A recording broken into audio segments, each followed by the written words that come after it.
नगराध्यक्षपदी निवडून आल्याबरोबर सर्वप्रथम सर्व चांदूरचा विकास नक्कीच चांगल्या प्रकारे होईल.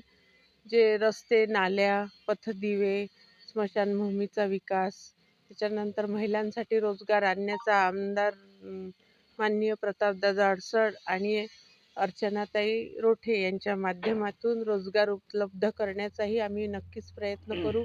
तसेच ओपन स्पेसेसमध्ये नाना नानी पार्क आहे, इक्विपमेंट्स आहे, इंडोर जिम आहे. हे सगळे विकासाचे माध्यम जे आहे ते चांदूर रेल्वेला आम्ही नक्कीच देण्याचा प्रयत्न करू. आणि आम्हाला महिलांचा प्रचाराला उत्तम प्रतिसाद मिळत आहे आणि सर्व महिला एकजुटीने आमचा प्रचार करत आहे. तसेच सर्व महिलांनी आम्ही हे केलं आहे की चांदूर रेल्वेचा विकासाची गंगा आणायचीच आहे आणि ह्या विकासाची गंगा आणून आम्ही चांदूर रेल्वेत नक्कीच बदल घडवू. कारण आमच्या मतदारसंघात प्रतापदादा आहे. प्रतापदादाचा निधी जर भारतीय जनता पक्षाचे सरकार जर नगर परिषदमध्ये आली तरच चांदूर रेल्वे शहराचा विकास शक्य आहे.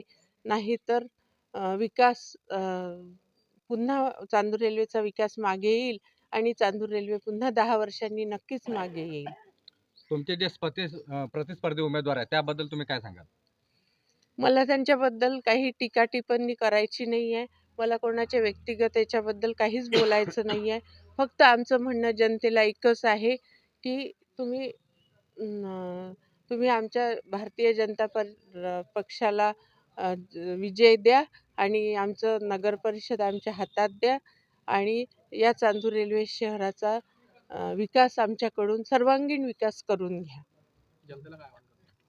जनतेला एकच आव्हान आहे माझे की नगराध्यक्षपदी असलेली मी सौ स्वाती शैलेंद्र मेटे आणि माझे सगळे 20ही भारतीय जनता पार्टीचे जे नगरसेवक आहे त्यांना सगळ्यांनी भरघोस मतांनी जनतेने निवडून द्यावे अशी आम्हाला जनतेला माझी नम्र विनंती आहे. आमच्या चॅनलतर्फे तुम्हाला हार्दिक शुभेच्छा. धन्यवाद.